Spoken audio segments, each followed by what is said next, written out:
Vivre FM podcast. 10h, 11h, la vie des associations, Benjamin Moreau. La vie des associations reçoit aujourd'hui la fondation WFS, représentée par Zaya Gandolfo, qui est la directrice. Bonjour Zaya. Bonjour. Assistée de Katia Marouani. Bonjour Katia. Bonjour. Et puis nous aurons une association représentée par Nathaniel Esther, et l'association s'appelle Les Concerts d'Esther. Bonjour Nathaniel. Bonjour Benjamin. On dit Nathaniel Esther, vous vous reconnaîtrez de toute façon. On dit comme on veut, c'est un prénom composé, donc et je ne suis pas du tout schizophrène. C'est Nathaniel ou Esther ou Nathaniel Esther. Voilà. Et c'est un joli prénom, en plus. Merci. Et peu commun, donc on ne l'oubliera pas. Comme celui de Zaya, d'ailleurs, qu'on ne va pas oublier. Alors Zaya, si vous deviez nous dire en quelques mots ce que c'est que WFS, la fondation d'entreprise WFS. D'accord. Alors, la fondation d'entreprise WFS, c'est une fondation d'entreprise. Donc, la fondation du groupe WFS. C'est peut-être bon, pardonnez-moi de vous interrompre, d'ores et déjà, là, tout de suite, j'attaque très fort, de nous dire exactement ce qui distingue une fondation, j'allais dire traditionnelle, d'une fondation d'entreprise. En gros, c'est parce que les salariés sont impliqués. Hein, les salariés de l'entreprise WFS sont impliqués dans la fondation.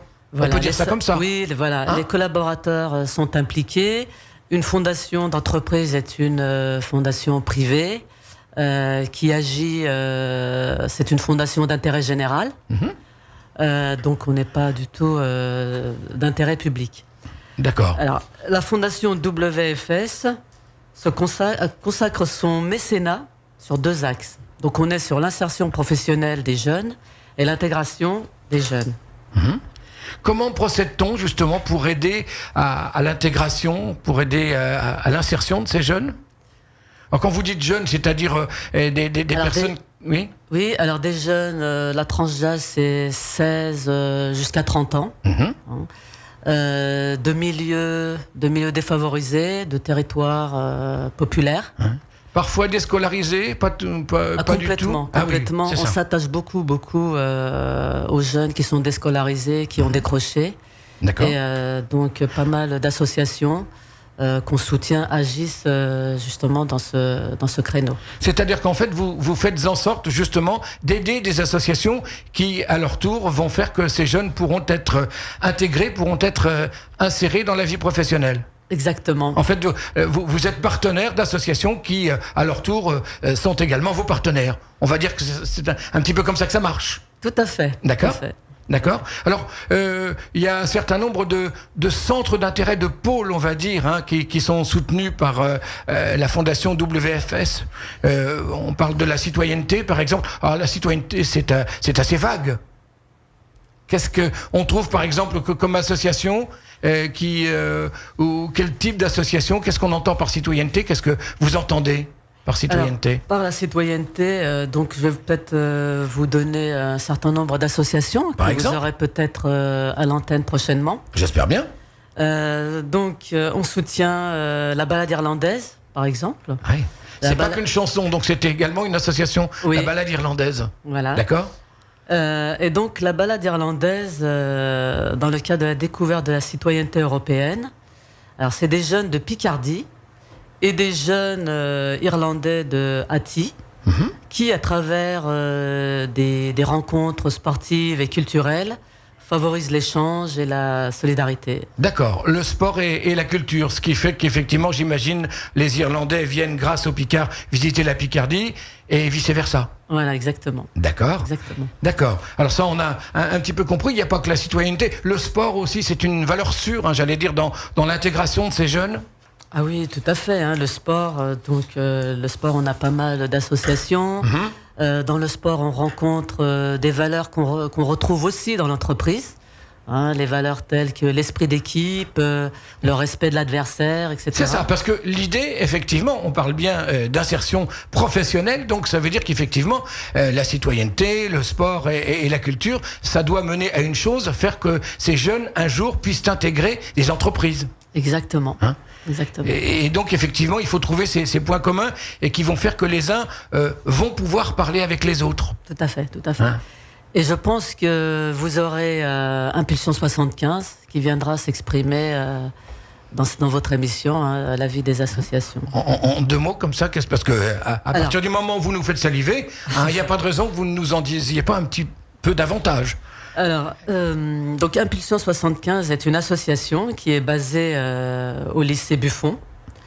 Elle propose des formations de 6 semaines pour des jeunes décrocheurs, puisqu'on parlait tout à l'heure de décrocheurs, donc voilà, le sujet est sur la table. Et grâce à des ateliers sportifs ou du coaching, l'association remobilise ces jeunes qui intègrent un job. Donc il y a du boulot. Hein. Cette association, cette fondation, WFS, elle est née en 2012. Hein. Elle est née en 2012. Voilà, on peut savoir à peu près combien de jeunes vous avez déjà tiré des griffes, de ces griffes qui faisaient qu'ils étaient en difficulté par rapport et à la scolarité et par conséquent à l'entreprise et à l'insertion professionnelle. Écoutez, depuis 2012, on a soutenu 90 actions, donc 90 associations. Donc ça fait quand même du bruit. Ça fait du bruit. Et vous suivez, en gros, en 2 mots, là, comme ça, vous suivez justement le cheminement de ces jeunes ou le cheminement de ces associations ? Complètement. Puisque vous financez les projets, ça veut dire aussi que forcément, vous veillez à ce que l'argent ne soit pas jeté par les fenêtres, et il ne l'est pas évidemment, mais ça veut dire qu'il soit bien utilisé également. Ah oui, complètement, hein, puisque on a des retours des associations, on a des résultats des associations, puisque elles nous donnent un bilan des retombées, des réalisations. Et également, elles sont récompensées déjà pour les actions remarquables qu'elles mènent pour les jeunes. Elles sont récompensées par un trophée. Ce trophée qui est remis chaque année ? Qui est remis chaque année. D'accord. Il a été remis cette année, là ? Non, pas encore. Il sera remis mi-octobre. Alors, on va avoir des nouvelles, puisque vous reviendrez de toute façon, mais ça tombe bien, vous n'êtes pas parti. Et d'autant que vous êtes bien accompagné. Vous êtes accompagné de Katia Marouani, qui est votre binôme, comme vous aimez à dire. En tous les cas, la personne qui vous accompagne, qui aura peut-être l'occasion de dire des choses, à moins que d'ores et déjà, elle vous ait entendu. Évidemment, elle vous a entendu, mais que d'ores et déjà, elle ait quelque chose à ajouter, Katia. Un petit mot ou pas ? Oui, on n'a pas parlé des domaines de la culture et je ne me souviens plus maintenant du coup. Voilà. En tous les cas, ça, de la culture, on n'en a pas parlé. Voilà, la culture est très importante pour nous. Justement, puisque Zaya parlait des jeunes que nous aidions, qui sont dans des milieux plutôt populaires, défavorisés, des quartiers de la politique de la ville. Et aujourd'hui, on veut amener les jeunes dans les musées, voir les institutions, ils n'ont pas l'occasion d'aller. Et pour nous, la culture, c'est très important. C'est pour ça qu'on a invité Esther, justement, pour que les jeunes puissent venir assister à des concerts, voir des jeunes, s'identifier à des jeunes artistes, musiciens talentueux. Pour nous, la culture a un pôle très très important à la Fondation et aujourd'hui, ça représente pour cette année, sur les 30 actions que nous couvrons, la moitié. Et la culture, oui. Et la culture, pardonnez-moi, c'est vaste, effectivement. Oui, et ça l'aspect couvre tous les culturel, domaines, oui. Pardonnez-moi, l'aspect culturel des choses est représenté par les concerts d'Esther que nous allons retrouver avec Nathaniel Esther après une pause musicale sur Vivre FM. Vous écoutez La vie des associations, Benjamin Moreau. Aujourd'hui, devant les micros de Vivre FM, elles sont un certain nombre, je dirais même, il n'y a que des femmes autour de la table, ce n'est pas fait pour nous déplaire. Il y a Zaya Gandolfo, qui est la directrice de la fondation WFS, assistée de Katia Marouani. Et puis, il y a Nathaniel Esther, qui, elle, fait partie de l'association Les Concerts d'Esther. Bonjour Nathaniel Esther. Bonjour Benjamin. Merci d'être des nôtres. Merci de m'avoir invité. Qu'est-ce que c'est que ces Concerts d'Esther ?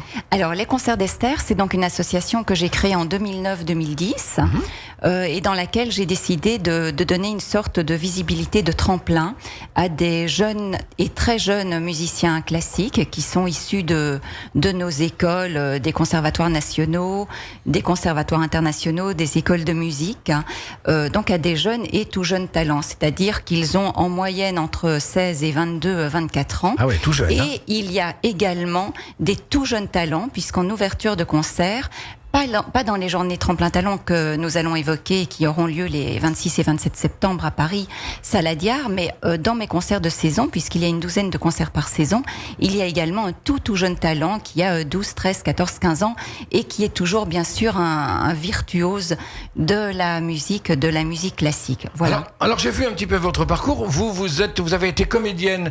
Alors pourquoi vous êtes intéressée, à la musique classique, alors que vous auriez pu, pourquoi pas, sais pas, monter, les comédies d'Esther à la place des concerts d'Esther? Écoutez, oui, c'est une très bonne question. En fait, j'ai été comédienne pendant un certain nombre d'années, mais ma toute grande passion, c'est la musique. Ça a toujours été la musique. J'ai commencé le piano moi-même quand j'avais 8 ans. Ça a été une découverte. C'est un piano, vraiment un très mauvais piano que j'ai entendu dans le réfectoire de mon école, et j'ai été guidée, happée par la musique. Et à partir du moment où j'ai découvert la musique, ça a vraiment donné une autre dimension à ma vie. J'avais 7 ans et demi à l'époque. Et je venais d'une famille finalement assez simple, enfin une famille nombreuse, où la musique n'avait aucune place dans la vie de mes parents et dans la vie de famille. Mais à partir du moment où la musique est entrée dans ma vie, elle a changé ma vie. Ouais, c'est un vrai virus, hein, la musique. Hein. Une fois qu'il a pris possession de vous, c'est terminé. Hein. On est foutu. Hein. Ad vitam aeternam. On ne peut plus vivre sans elle. On ne peut pas vivre sans elle, et je pense que la musique apporte énormément de bonheur et de douceur dans le cœur des gens. Et j'adore le slogan de France Musique, en fait, qui est « Ce monde a besoin de musique ». Je crois pertinemment et je suis intimement convaincue que ce monde a besoin de culture et a besoin de musique. Et puis la musique, c'est la vie, hein. Le cœur qui bat, c'est déjà du rythme. Enfin, c'est une pulsation. Absolument. Les portes qui grincent, ça fait de la musique. Enfin, les musiciens d'aujourd'hui, les jeunes musiciens, les musiciens d'avant-garde, savent se servir également de tout ce qui peut faire de la musique. Ça peut passer par une casserole à moitié pleine, ou à moitié vide, selon les optimismes et les pessimismes de chacun. Enfin bref, tout est musique dans la vie. Alors, qu'on comprenne bien, ces musiciens que vous prenez, j'allais dire, que vous protégez de vos ailes, on peut dire ça comme ça. Oui, c'est un accompagnement, oui, c'est vraiment un vrai accompagnement. C'est bien de parler d'accompagnement quand on parle musique.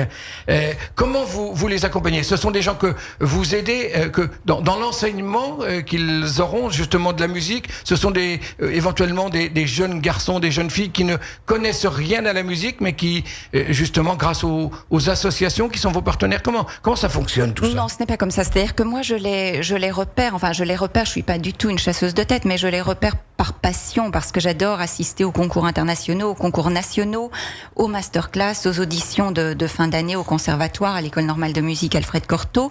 Et donc, ce sont des musiciens déjà ancrés dans un certain circuit, un certain milieu. Bien sûr.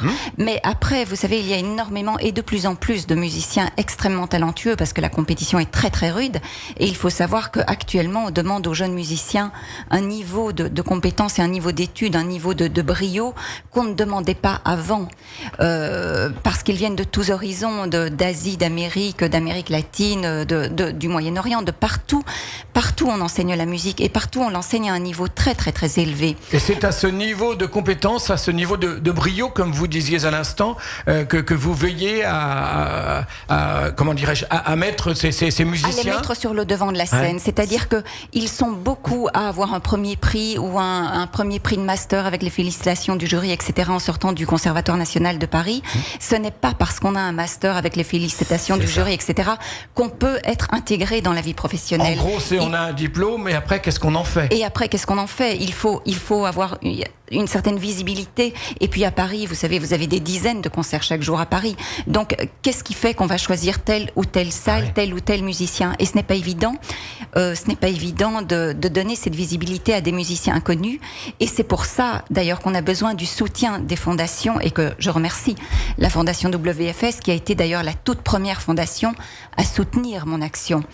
Jusqu'à présent, et depuis 2009-2010, je me suis vraiment battue avec mes propres moyens financiers, mais qui sont très limités. Et c'est vrai que sans le soutien de cette fondation, je n'aurais pas pu organiser ces journées Tremplin Talent. Donc je tiens vraiment à remercier du fond du cœur et Zaya et Katia, parce que ça a été le premier champ possible pour dire oui, maintenant j'organise ces journées Tremplin Talent, je loue une jolie salle et je fais des tarifs extrêmement abordables pour ces concerts, c'est-à-dire que les tarifs sont à 10 € par concert. Oui, effectivement, pour écouter de la jolie musique, 10 €, c'est rien du tout, hein. Pour écouter, je dirais, de la très belle musique. Moi j'ai dit joli. Effectivement, le vocabulaire n'était pas tout à fait à la hauteur de ce que vous allez offrir. Oui, parce que ce sont vraiment des jeunes musiciens, mais terriblement musiciens, terriblement virtuoses, terriblement talentueux.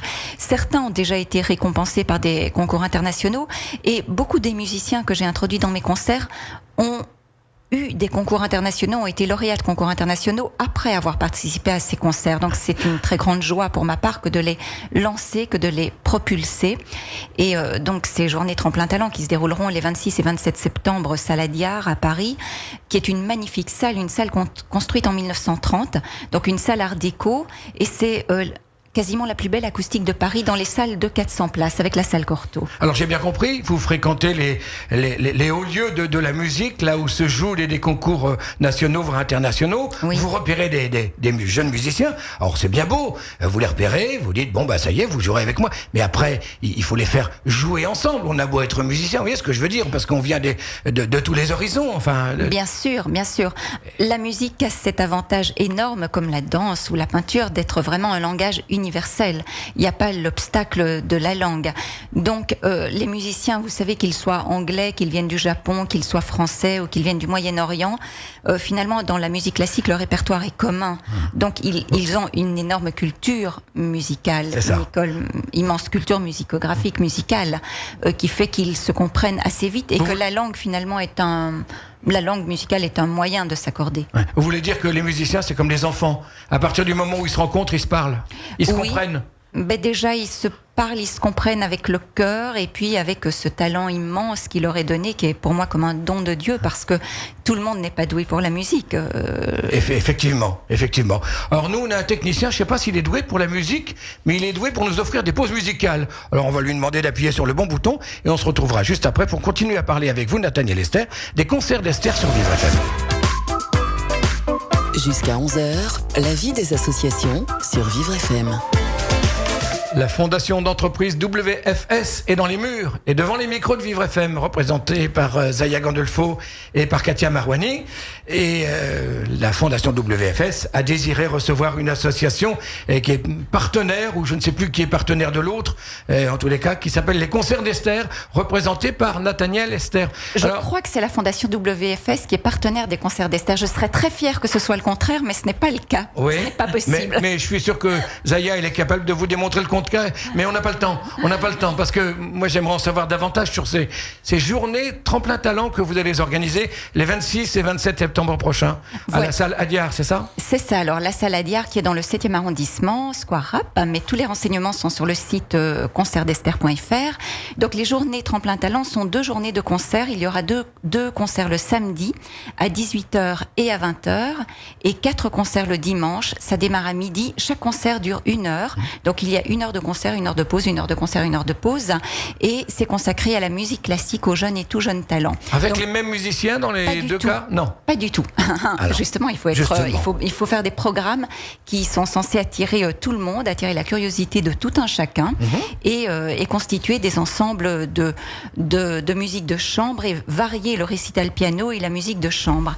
Donc le concert du samedi 26 à 18h est un concert consacré à 4 tout jeunes talents, une pianiste, une violoniste qui a 16 ans, un accordéoniste qui a 18 ans et un harpiste qui a 19 ans. Ah oui, l'exemple va être tout à fait... Enfin, le concert va être tout à fait intéressant. J'oserais presque dire, mais je sais pour vous, je sais pas si ça a une vraie valeur, mais original pour le coup. Hein, bien sûr, parce que, bien sûr. Ce mixage, ce mélange, ce métissage avec la harpe, l'accordéon...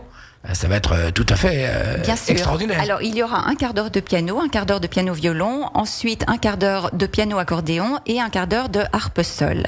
Ça, c'est le concert tout jeune talent. D'accord. Après celui-là, on a le concert à 20h, le samedi 26 à 20h, qui est parrainé par Bruno Rigutto, qui est donc un très grand pianiste français, et qui va jouer avec son fils Paolo Rigutto.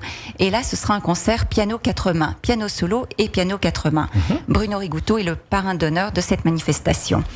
Ensuite, il y aura 4 concerts le dimanche à midi, un récital piano avec Julie Alcaraz et un tremplin surprise. Alors mon tremplin surprise, c'est vraiment ma violoniste coup de cœur, qui est une jeune violoniste japonaise qui s'appelle Fukiko Matsushita et que j'ai entendue au Conservatoire de Paris en juin dernier et que j'avais déjà entendue il y a 2 ans et qui est vraiment merveilleuse de sensibilité, d'extra-sensibilité, une sonorité d'une finesse, d'un talent inouï. Donc, comme je ne pouvais pas organiser de concert supplémentaire pour elle, j'en ai fait mon tremplin surprise. À 14h, on aura un duo tout à fait étonnant, les frères Bouclier, qui sera un duo violon-accordéon. Alors, un duo très très inhabituel, mais j'aime à dire que le violon, c'est l'instrument du cœur, l'instrument qu'on joue et qu'on porte près de son cœur. Et l'accordéon, c'est l'instrument du ventre qui est un peu comme la vie, qui comporte cette respiration, cet accordéon qui s'étire, qui expulse cet air. Quand vous parlez de l'accordéon, vous me soufflez. Voilà. Ensuite, on aura à 16h un duo absolument extraordinaire aussi, violon et violoncelle, avec des parties violon seul, des parties violoncelle seul et un duo violon-violoncelle. Marion Platero, qui est ma Rostropovitch féminine, ma violoncelliste de chœur, et un violoniste absolument subjugant, éblouissant, qui est d'ailleurs propulsé par Daniel Barenboim, et c'est dire la qualité de ce violoniste. Effectivement. Mohamed Iber. Ils viennent tous deux de Madrid, où ils étudient à l'école Reina Sofia de Madrid, qui est un des plus prestigieux conservatoires en Europe. Et on terminera cette soirée du samedi 27 à 18h avec un duo piano-alto. Alors, on dit souvent que l'alto, c'est un peu le petit frère pauvre du violon, parce qu'on entend beaucoup plus de concerts de violon. Mais moi, je trouve que l'alto est un instrument très noble et qui a ce son très chaleureux, voire plus chaleureux que le violon. Piano-alto, il n'y a pas énormément de grands altistes en France. L'altiste que j'ai choisi vient d'une dynastie de musiciens extraordinaires, puisque c'est Ralph Zighetti, et qu'on a en mémoire Joseph Zighetti, qui est la toute grande dynastie du violon. C'est-à-dire que Joseph Zighetti était un des violonistes les plus célèbres dans les années 30, 40, 50, 60. On l'appelait d'ailleurs le prince du violon. Alors, si on aime la musique, et si on aime la vraie belle musique, il faut vraiment venir à ces concerts, à ces tremplins talents que vous organisez chaque année. Que j'organise en tout cas pour la 2e année consécutive grâce au soutien de la Fondation WFS. J'espère qu'il y aura une 3e année tremplin talent. Pour qu'il y ait une 3e année, il faut aussi qu'il y ait tout le soutien du public, évidemment. C'est ça, que la 2e année, effectivement, soit porte ses fruits. Ah bah oui, mais elle le sera forcément. On rappelle que ce sera les 26 et 27 septembre prochains.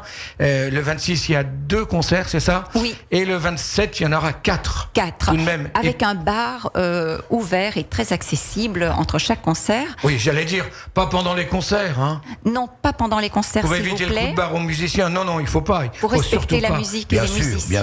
Bien sûr. Mais entre chaque concert, on peut se désaltérer, boire, grignoter des chips, etc. Alors, on sent que vous avez le cœur, que vous avez la tête à la musique. On sent que vous les aimez, ces musiciens. Néanmoins, est-ce que c'est facile de les réunir? Parce que quand on a dit, effectivement, on va organiser avec vous et par vous et pour vous ces tremplins talents, est-ce qu'ils sont tous d'accord ou est-ce que de temps en temps, il faut quand même en faire beaucoup? Alors, j'imagine pas que c'est au niveau argent que ça se joue, hein. Je pense pas. Écoutez, ça dépend, parce qu'en fait, même parfois les musiciens jeunes ont parfois certaines prétentions, soit parce qu'ils sont pris dans le cadre du conservatoire et qu'ils ont quand même beaucoup de concerts dans le cursus de leur école. Oui, donc faut qu'ils puissent faire le choix. Et dans ces cas-là, c'est ça? Voilà. Hein? Mais aussi parce qu'ils ont parfois des agendas compliqués ou parce qu'ils ne sont pas toujours conscients de la vraie difficulté à être intégrés dans une vie professionnelle. C'est-à-dire qu'il y a la vie au conservatoire qui est une étape de leur vie. Et après, il y a la vie professionnelle. Et ce n'est pas parce qu'on sort du conservatoire avec un Master 2 très bien et les félicitations du jury qu'après, les portes sont ouvertes et qu'on a des agendas remplis et des concerts partout dans le monde. Ça, ce n'est pas vrai du tout. C'est ça, parce qu'on joue bien tout seul au conservatoire, on apprend à jouer, puis un jour, effectivement, il faut se mettre le pied à l'étrier, et puis il faut jouer devant un vrai public, et puis il faut jouer avec d'autres musiciens qu'on ne connaît pas, c'est tout ça, hein. Bien sûr, et puis un concert de musique, vous savez, c'est un peu comme un ballet, c'est comme, il n'y a pas 2 soirs de suite le même concert et on ne joue pas 2 fois de suite la même partition de la même façon. Et puis il y a la confrontation avec le public et il y a beaucoup d'enjeux, mais il y a aussi énormément de musiciens brillants, beaucoup plus qu'avant, parce qu'on est aussi à une ère médiatique et donc tout est fait pour donner beaucoup de visibilité. Et c'est très difficile de se départir entre ces musiciens. Voilà, alors j'espère que je leur offre une belle fenêtre. En tout cas, il y a beaucoup aussi de promotion, de visibilité autour de ces concerts. Et c'est vrai que les musiciens que je présente, je les aime profondément, énormément, et je les suis passionnément. Et je suis d'ailleurs très fidèle à certains de ces musiciens qui reviennent de saison en saison. Et ça, ils le savent. J'imagine donc que pour créer ces tremplins talents, pour organiser ces tremplins talents d'une année sur l'autre, il vous faut bien un an justement pour mettre en place tout ça, pour voir avec les musiciens ceux qui seront d'accord pour jouer, Ces tremplins talents, je les organise non pas un an à l'avance, je les organise peut-être même assez rapidement parce que je rencontre beaucoup de musiciens tout au long de l'année et que j'organise aussi une dizaine de concerts par an. Donc je n'ai pas que les journées tremplins talents, mais après, ce sont des envies. Et puis, j'ai aussi envie d'attirer la curiosité du public.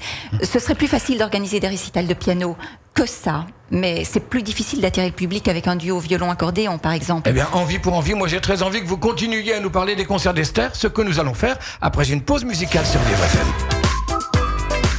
La vie des associations, jusqu'à 11h sur Vivre FM. Aujourd'hui, je reçois la fondation d'entreprise WFS et représentée, je vais y arriver aujourd'hui, je le sens bien, représentée par Zaya Gandolfo et par Katia Marouani. Et grâce à la fondation WFS, je reçois également l'association Les Concerts d'Esther avec Nathaniel Esther. Alors, on a parlé de ces journées tremplin talent qui auront lieu, on le rappelle, à la salle Adiard dans le 7e arrondissement de Paris, les 26 et 27 septembre. Il faut absolument y être, d'autant qu'effectivement, on a besoin du public, évidemment, quand on a une association de qualité comme la vôtre, le public c'est important, on peut pas faire sans. On ne peut pas faire sans, alors donc comme je l'ai dit, et on ne doit pas faire sans, et on va tout faire avec d'ailleurs. Comme je l'ai dit, la salle Adiard fait 380 places, il y a 6 concerts, donc je peux accueillir quasiment 2400 personnes. Donc faut y aller. Je rappelle une chose très très importante, jusqu'au 25/9, il y a un tarif promotionnel sur la billetterie en ligne et les places sont à 10 € par concert sur la billetterie en ligne. Le jour du concert, elles seront à 15 €. D'accord. Sauf pour les étudiants et les enfants où les places resteront à 10 € et il y aura aussi un forfait 6 places à 60 €. Ça c'est pour le petit côté concret. Justement, on voit la diversité du public. Vous parliez des enfants, vous n'avez pas forcément parlé des personnes âgées, des jeunes. Enfin, ce type de concert, c'est comme on dit aujourd'hui intergénérationnel. Bien sûr, c'est intergénérationnel. Il y a des enfants parce que les parents veulent absolument faire découvrir la musique à leurs enfants. Il y a beaucoup d'étudiants, il y a beaucoup de personnes âgées et il y a aussi des gens qui se déplacent par tout moyen pour assister à ces concerts. Et je vous racontais hors antenne, Benjamin, que l'année dernière, lorsque j'ai organisé cette première journée Tremplin Talent, j'ai eu un moment extrêmement fort et émouvant, puisque Ève Ruggieri, d'abord, avait trouvé l'idée assez audacieuse et elle avait décidé de consacrer l'intégralité de sa matinale sur Radio Classique à ce premier Tremplin Talent. Et au moment où elle parlait en direct à l'antenne, une dame de Chambéry, qui est une dame malvoyante, avait senti qu'elle ne pouvait pas rater cette journée, que c'était un événement qui serait important dans sa vie. Et d'elle-même, elle avait appelé l'Office du tourisme de Chambéry et avait tout fait pour réserver des places, une chambre d'hôtel, etc. Et s'est déplacée jusqu'à Paris pour assister à cette journée. Joli. Je sais que c'était une très belle journée pour elle, mais c'était une très très belle journée pour moi parce que c'est un moment très très fort, très émouvant de cette journée. Alors, qu'une dame se déplace d'aussi loin pour assister à ces concerts. L'association Les Concerts d'Esther, forcément, a des besoins, c'est obligé. Bien entendu. C'est une association loi de 1901, une association qui peut recevoir des soutiens, du mécénat, des mécènes, mais aussi des dons, des soutiens privés et privés. Des soutiens privés et surtout pas, faut pas que vous soyez privé de soutien. Voilà, ça, tout à fait. Important. C'est même capital pour continuer à durer, à perdurer, à vivre, à survivre. Le soutien de la Fondation WFS, ça représente à peu près 10 ou 15% de ces journées tremplin talent. Je calcule, il reste 85% en gros à trouver. Voilà, donc c'est un risque considérable personnel que je prends, mais je le prends. C'est vrai que j'ai une passion pour la musique, mais c'est vrai que l'apport du public est un apport extrêmement précieux et d'autres fondations et soutiens. Donc je le rappelle, on peut peut me joindre très facilement. Je suis une personne tout à fait joignable et accessible. Vous savez, moi, ce que je propose, c'est qu'à la fin de l'émission, on redonnera tout ça. Comme ça donne la possibilité aux uns et aux autres de prendre un papier ou d'enregistrer préalablement. Et puis, à la fin de l'émission, je vais vous redemander vos coordonnées, Esther. Bien sûr. Et donc, l'association, il n'y a aucun problème. L'association délivre des reçus fiscaux, des reçus CERFA et peut être aidée et doit être aidée pour continuer. Alors les dons, c'est important. Les bénévoles également, on a recours parfois aux bénévoles au sein d'une association comme la vôtre ou pas? Je pourrais avoir recours, mais alors je n'ai pas recours à des bénévoles parce que je respecte en fait énormément le travail et que j'ai beaucoup de mal à demander un service aux gens et à les faire travailler bénévolement.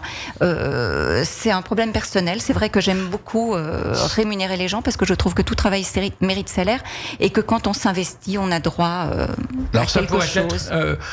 Ça pourrait être en tous les cas, toute peine mérite salaire, c'est vrai, mais ça pourrait être aussi la possibilité pour les uns et les autres qui viendraient jusqu'à vous bénévolement, la possibilité d'assister à ces tremplins talents, par exemple, ou à d'autres choses, parce que je sais que vous organisez vous-même des concerts. Exactement. Enfin, j'organise, oui. Les concerts d'Esther, c'est l'association. Donc, les concerts d'Esther organisent ces journées tremplin talent, c'est une fois par an. Et en dehors de ça, il y a la saison de concerts qui n'est pas encore prévue pour cette année, mais ça ne va pas tarder à l'être, et que je fais en partenariat avec mon merveilleux partenaire en piano, qui sont les pianos Nebou et Ham. Je dois les citer car ce sont des partenaires qui me suivent depuis 2-3 ans et qui donnent aux pianistes la possibilité de jouer sur des pianos d'exception, et ce n'est pas tout le temps le cas. Alors là, le système reste le même, c'est-à-dire que, comme vous dites, vous n'êtes pas chasseur de tête ou chasseuse de tête, mais néanmoins, vous allez écouter les différents pianistes issus de concours nationaux et vous faites votre choix, vous tentez de faire votre marché ? Je ne fais pas mon marché parce que je n'aime pas beaucoup cette expression, mais j'obéis à mes coups de cœur. J'ai un peu provoqué, hein. C'était un peu volontaire de ma part, mais je veux dire que malgré tout, vous allez vers eux et vous leur dites, et si vous participiez à cette saison de concert... Est-ce que vous seriez d'accord pour participer à ma saison de concert? Mais j'aime parler de coups de cœur parce que c'est vrai que tous les musiciens que je produis, je les aime énormément.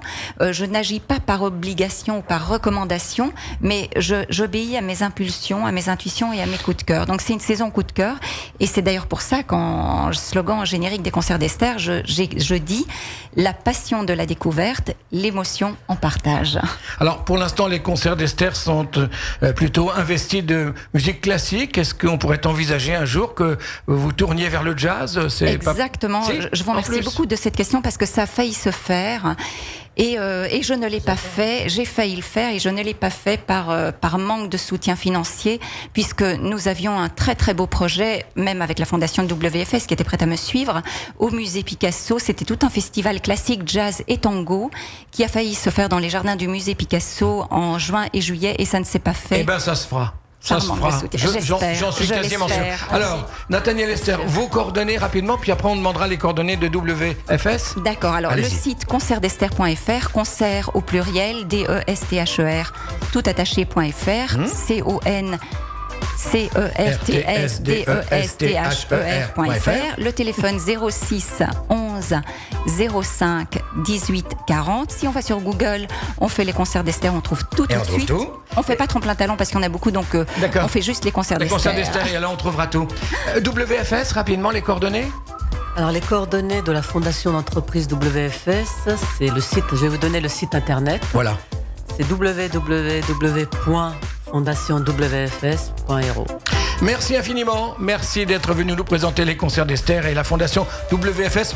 Fondation que nous retrouverons de toute façon le mois prochain avec une autre association, c'est prévu, hein? Oui, tout à fait. Et puis alors, bonne journée Tremplin Talent les 26 et 27 septembre prochains à la salle Adiar à Paris 7e. Merci à vous trois.